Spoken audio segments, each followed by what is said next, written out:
This is Conversations with Women in Sales, an award-winning podcast created by Barbara Giamanco, who hosted the first 67 episodes.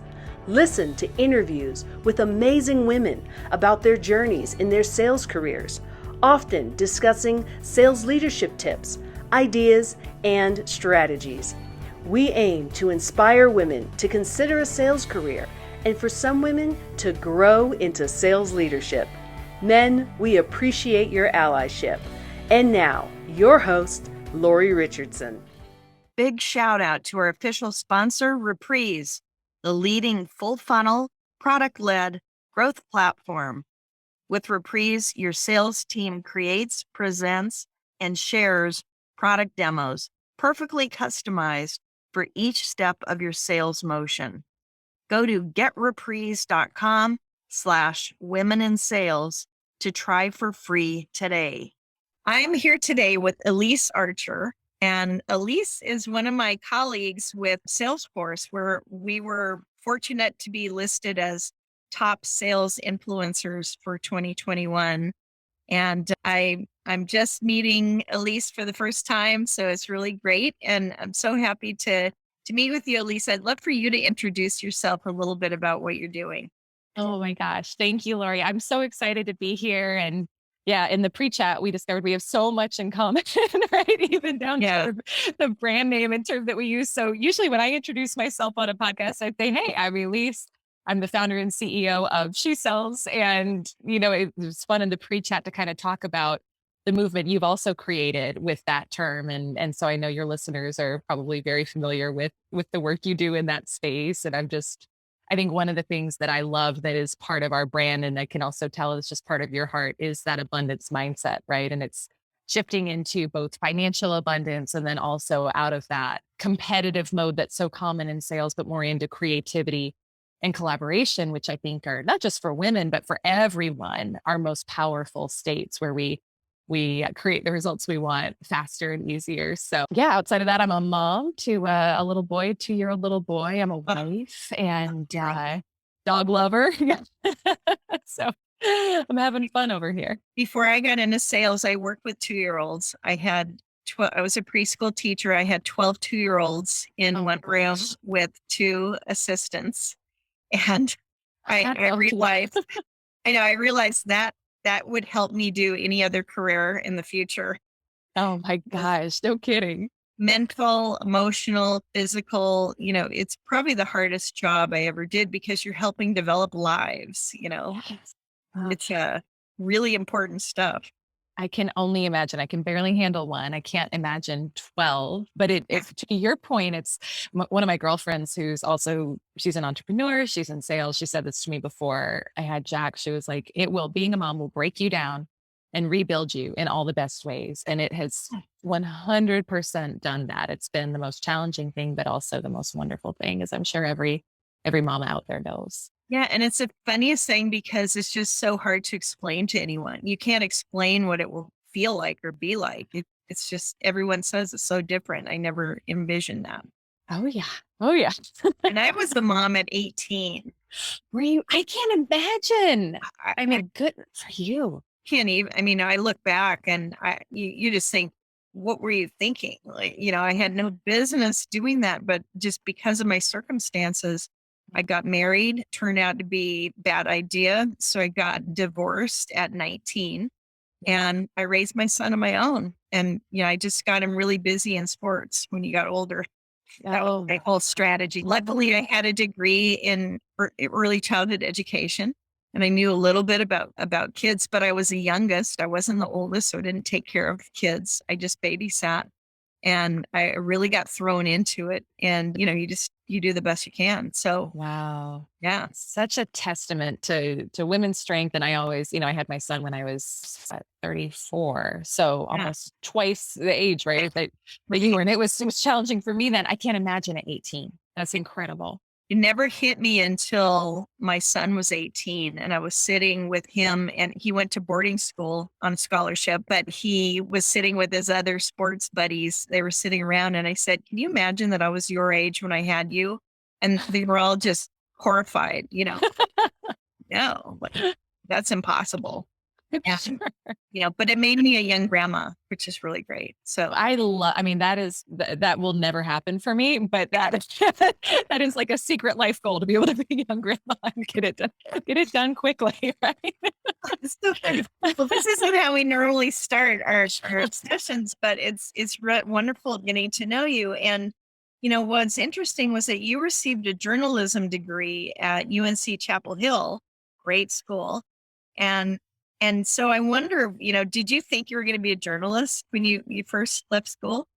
Yeah. Well, not by the time I left school. So I went to school with that intention, but I have this very clear memory of sitting in my journalism class and I went for news ed. So I thought I was going to be a newspaper writer. That also makes me sound pretty old, but yeah, I thought I was going to be a newspaper writer. It was big back then, right? Yeah, I guess it was. But so my professor was talking about what you'll make as a writer. And he told us.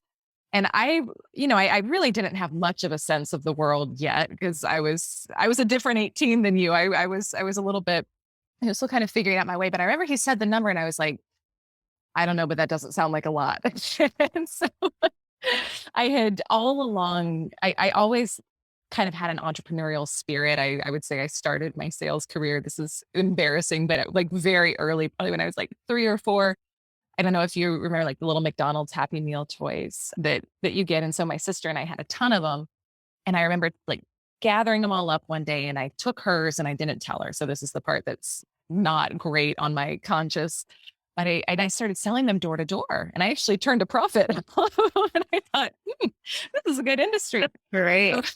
So even when I was in college, I was working in sales. I was doing different things, gym membership sales. I was a personal trainer. I was promoting different brands and doing all of that. So I was still making money in sales along the way in college. And I just kind of remember I was like, this is what I'm going to do. I mean, I could be way more successful going out and doing stuff on my own and having control of my own financial destiny than pursuing this writing degree. So kind of got the degree, checked the box, but didn't look back after that. And then you went to AT&T, right? I did, which will also make me sound old because I sold Yellow Pages there. I remember those days. Okay. It was a booming industry. I mean, I came in towards the end, so it was not as booming, but it was where a lot of people had, built big careers. And for a while, it was the place to advertise, right? If you were going to advertise. So yeah, I went into there, but that was also the very start of search and SEO and social media marketing. So I really leaned into that and got pretty successful selling that early on. Yeah. And so you felt that you knew you were good at it, right? I did. I did. And I was good at it. And there's a part of it where there was a lot of struggle, which I'm happy to go into at any point that you want to. Well, I'm curious, did you have any entrepreneurs in your family or anyone that sold real estate, or where'd you get that from that I could sell stuff? It's a great question. I think I've always had an intense desire for freedom. And yeah. My dad was an entrepreneur, but he was also just working a lot. So it's not like I really got brought up in the company or being taught how to do things. He was a tech entrepreneur. But so I think it was always, I had this strong desire to be able to create my own destiny. And I loved connecting with people. And I don't know, I'm just hard headed. So I like to have control over my future in a lot of ways. And so I think that was part of what inspired it early on. And then you didn't wait too many years. Like a lot of people have a long career and then they'll go into entrepreneurship and start a business. You started your coaching business, right? After not too many years. Yeah. It was, oh gosh. I'm trying to do it math here. It was probably about 7 years in, I would say. And it was inspired by a combination of things. But I will say one of the things that really inspired it, which no doubt you can relate to, was I had found success in corporate sales, but I always felt like I had to be someone other than who I was in order to be successful. Yeah. And I was working all hours, like literally getting up at 2 a.m, just hustling all day. And so much of it that I didn't know at the time was really about trying to validate my self-worth with my commission. Yeah. And it was kind of like on the outside, I looked like I was doing really well and I would be, top of the leaderboard and all that. But on the inside, I was struggling with anxiety, panic attacks. I had an eating disorder I wasn't telling anybody about. And so it was like this really, and I was also in a marriage that was really not, there was a lot of toxicity in that too. And so it just reached this point where it was like, there's got to be a different way. Like there has to be a different way. And so that really started my personal development journey. And I started learning, more about neuroscience, the subconscious mind, how to rewire my beliefs and really how to like fall in love with myself again. Cause I'd been in so much conflict with myself and started seeing a lot more sales success as I did that. And I thought, gosh, I got to teach other people how to do this. And it inspired me to say, hey, I'm going to start coaching and go out on my own and doing that. And I don't recommend this for most people, but I had one client who had paid me $300 to review a presentation. And I was like, it's proof of concept. I've got a business. And I quit corporate. I was like, I'm out of here. Yeah. So very much a burn the ships, you got to succeed type of moment. Right. I did the same. It's you. So okay. Most people. Well, I was down. I was down my last corporate job, and I didn't want to be a salesperson again. I'd done it for over 15 years, and quarter after quarter, starting at zero, and I had done a couple other things. I really wanted to help companies. So luckily, the company that downsized me because they were being acquired, so they were getting rid of big salaries and. Fortunately, I had one of those, which is great. Wow. But they became my first client, and they agreed to be my first client, and that was really wonderful. And I still keep in touch with them years later. Many of them. In fact, I'm going back to the Boston area next week, and I'm going to see some of these folks I worked with 20 years ago. Oh my gosh, that's incredible. And that's the testament to building a relationship. I mean, that's amazing to still keep in touch with them. Yeah, absolutely. So in particular, women need help understanding that we sell differently than men on the grind I say that sales was built by men, business was built by men. We can't just be forced into it. Like you said, you were kind of pushed in. I did the same thing. I wore the suits, padded shoulders, back bed. Yeah. And just tried to emulate the boys, but women bring their own skills and traits to whatever we do, including professional selling. Yeah, absolutely. Absolutely. So what have you learned in working with women and helping them sell more? Oh my gosh.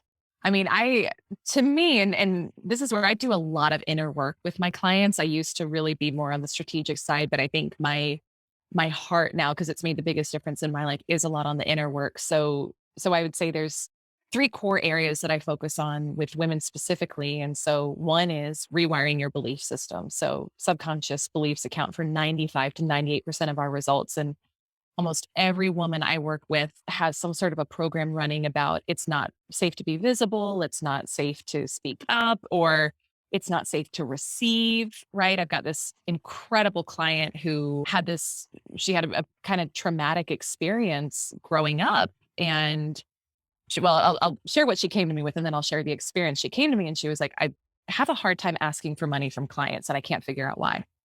And we talked a little bit about growing up, what happened for her. And she had a stepdad growing up who was just this like, not a nice guy. And she needed to ask for money when she was a teenager to go on a school trip.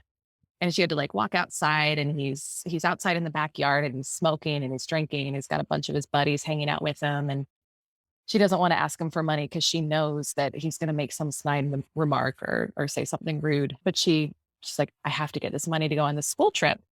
So she goes up to him and asks if she can have the money. And he says, you can have it if I can backhand you. And in that moment, she was like, I need the money. Okay. So literally in front of all of his friends, he slaps her and hands her the money. And they're all laughing and joking. And it's like, and this woman's in her 50s now, right? And she never understood. And I don't love telling that story, but I think it's an example of a lot of times we don't realize where these things come from. Right. And every woman has a different story, right? So it's not about making one story more challenging or not, but for her, she had never realized that was the block in receiving money from clients. Mm. And so I think it's like, we think we need another strategy. We think we need a better script. And to me, those things they're important. But if you've got a deep rooted belief system that you're going to be in pain if you receive money, you're going to be embarrassed. People are upset to give you money. You're not going to do it. So that's one, is we look at how do we rewire your belief system to support the success you want. The second piece is integrating, and this is where I'm going to use some terms that sometimes, especially when I'm speaking with corporate audience, it's like, we got to just be open-minded here. Integrating masculine and feminine energy. And I don't know how much you talk about this on the show or in your work, but what I find is for most women, we are very much in our masculine, especially if we're coming from a corporate background. And so how do we integrate both of those for success? And then the third is healing relationship with money. Money has an energy to it. And I've spent years of my life struggling with scarcity mindset, always making money, but having fear that it would go away, yada, yada. And I realized I had a lot of blocks around money because I didn't really understand what it was. I didn't understand how to build my own relationship with it. And I think in sales, we're dealing with it all the time, but we don't stop to look at what's my relationship with it. And do I feel abundant? Do I feel worthy of receiving more? Because your income will never exceed your level of self-worth. So it's those three core areas, and I kind of mix it up depending on, who I'm working with, but those are the three that I see really move the needle most for women in sales. Yeah.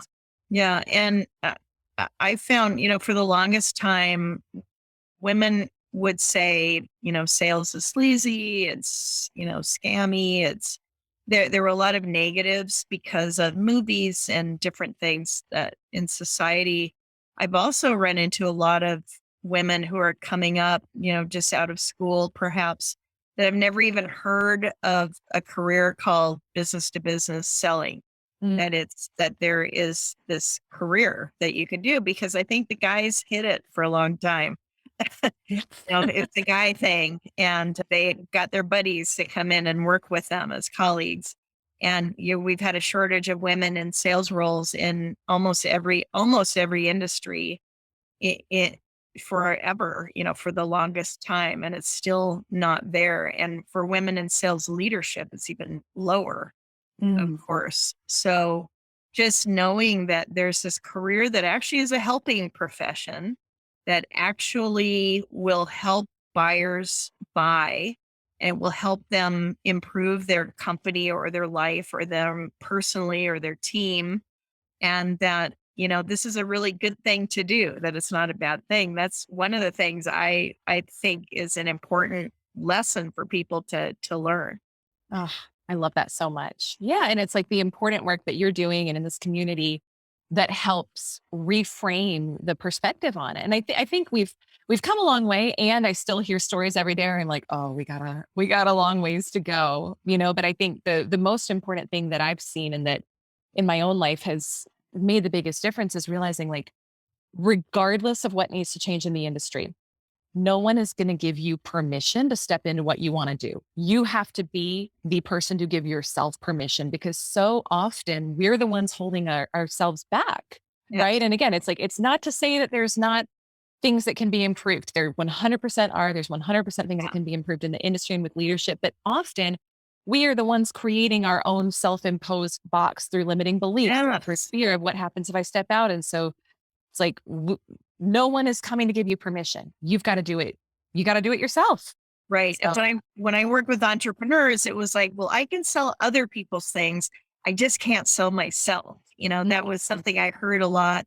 And in business, it's just, being confident and not having imposter syndrome. There's just so many labels that half the time I agree with you that part of it is us having to say, I am saying supportive beliefs in my head. I'm not saying unsupportive things to push me away from my goals. I'm supporting myself. And then there's the environment that also needs to improve. So it's almost like a cycle. It's a circle, that women can't just fix themselves and then everything will be better in business and we'll have all these women in sales. And yet, as a sales professional, I know that I always am working to be better. Yeah. And I'm always working to do better. So I try to be careful not to let women think that I think they need to fix themselves. I love that. But we do need, Yeah. we need to think about, can I speak more concisely? Can I say something or present myself in a way that gets the attention of the decision maker in a way that we can move this opportunity forward? There are a lot of things that are on us. And then there's also the environment that needs to make way for us to be successful too. Yeah. Yeah. I totally agree. And I love that you say it's not about fixing ourselves, because we can go down that rabbit hole for the rest of our lives, right? Yeah. As can men. Like we've all got new levels to go to. So But so it spends all the money in all the programs that are out there. I mean, it's predominantly women that are going to do one more program, one more certification, one more, Yeah. men are like, well, good enough, right? I'm You'd be lucky to have me. Which, you know what? Like, to me, I love parts of that, because it's like, look, like we can emulate that in many ways, right? So I love that. Yeah. I have a grandson. When he was younger, when he was about, I don't know, 4, maybe 3 or 4, and if he didn't want something, he'd say no, and he'd put his hand up like that. I love that. And he did this twirl, like, no. and so I use that sometimes. I do channel that. And sometimes, sometimes it's just no. It's just a hard no. And we don't need to go on and on with an explanation, right? It's just, nope. It's a full sentence. It is a complete and full sentence. Yeah. Jack, our tutor, he does it too. He's like, no. Like the hard and they're so good at that. And then it'll be why, right? Yeah. Oh, I know. I'm bracing myself. We're not quite there yet, but I know we're getting there very soon. That's when you see the real sales skills develop. I am sure. I know. He's already doing the assumptive close where he's nodding his head yes while he asks me for something. How do you know this stuff? This is wild. They're the best. They are. Yeah, that's great. Well, this has been so wonderful. Tell us a little bit about your podcast, because you have a long-running podcast. There aren't a lot of podcasts that are about sales that are hosted by women. So I commend you. And I, would love to tell our readers or listeners a little more about that. Thank you so much. Yeah. And I'd love to have you on too. I think that would be really powerful. So I'd love to have you on. Yeah. The show is called She Sells Radio. And the way I position it is, just so people understand it, is like if Abraham Hicks and Grant Cardone had a love child, this is what you would get. So it's kind of like a blend of sales, and I mix some spirituality in and feminine. And so it's this, to me, it's like sounds like Grant and Mark isn't me. Yeah. So it's fun. People always come in and they're like, oh, I was coming in looking for sales tips, and I think I got some. I really got a lot of personal development. So it's great. And we've got a lot of solo episodes. We've also got a lot of great, just phenomenal interviews with other leaders in the sales field, other female sales professionals, leaders, entrepreneurs who are crushing it. But it's all about finding success in sales and elevating your income and your abundance, but doing it in a way that's in alignment with how you're truly wired, where it's not about trying to fit into another box. It's not about pushing harder, hustling more. It's really about how you come into alignment and own all of who you are and lean into that with your sales and your business process, you'll make way more. It'll be way easier. You'll be way more successful. So to me, it's like what I wish I heard and what I wish I knew when I was first in sales. And it's just something that I love talking about. So She Sells Radio. Yeah. The whole thing about hustle culture. I mean, finally, it's come around to where the guys aren't pushing it. Some guys aren't. Some people still do. But a lot of the men have figured out that, hustle isn't what makes it happen. And I know as a single mom, when I started in sales, I didn't have the luxury to hustle. I had the luxury to learn how to work really smart and work in a certain amount of time, and then I'm gone. And that's it. And I am not going to hustle till I die, like some people talk about. You have time to rest when you're gone. I mean, anybody that has kids, family, relatives, other interests outside of your job, it's really important to learn about. I don't know if the word's balance, but it's about being able to do other parts of your life and to take care of the mental health piece. Oh my gosh. It's so true. It's so true. And I think it's amazing when I love what you said about, looking at how can I work smart? And, I say this realizing I am blessed to have this. We have help at home. We have a nanny and a house manager, but she's gone right now. She's traveling. And so it's me and my husband, and he's studying full time for school right now. And so it's like we're splitting time right now, taking care of our little one. And then also I run my business and he studies. And so I've learned to divvy up my day where it's first half of the day is I'm momming, and then the second half is I'm working in a meetings. And I love it, Lori. Like, it's so liberating. It's so fun. And you realize how many things you used to do that don't matter and what actually moves the needle. So I just think that's part of the beauty of, as women, it's like we get to make our own rules, and we have to make our own rules too for how we achieve success. Yeah. Oh, that's great. Well, it's been so wonderful to have you here, Elyse, and let people know how they can get a hold of you. I would imagine through LinkedIn and to watch some of the sales influencer pieces and things that we're doing. Yes. Thank you so much. Yeah. I'm at Elyse Archer on LinkedIn, on all social, and then ElyseArcher.com is a great way to connect as well. Oh, fantastic. Well, keep us posted on anything new that's going on and any She Sells collaborations we can do. I'm looking forward to that. It's really been a pleasure to talk with you, and I'm excited to see what else is ahead for you. Thank you so much, Lori. I appreciate it. The feeling is mutual. Thanks for listening to this episode of Conversations with Women in Sales. You can find all of our episodes at womensalespros.com/podcast. Help us spread the word, and let's change the face of B2B sales.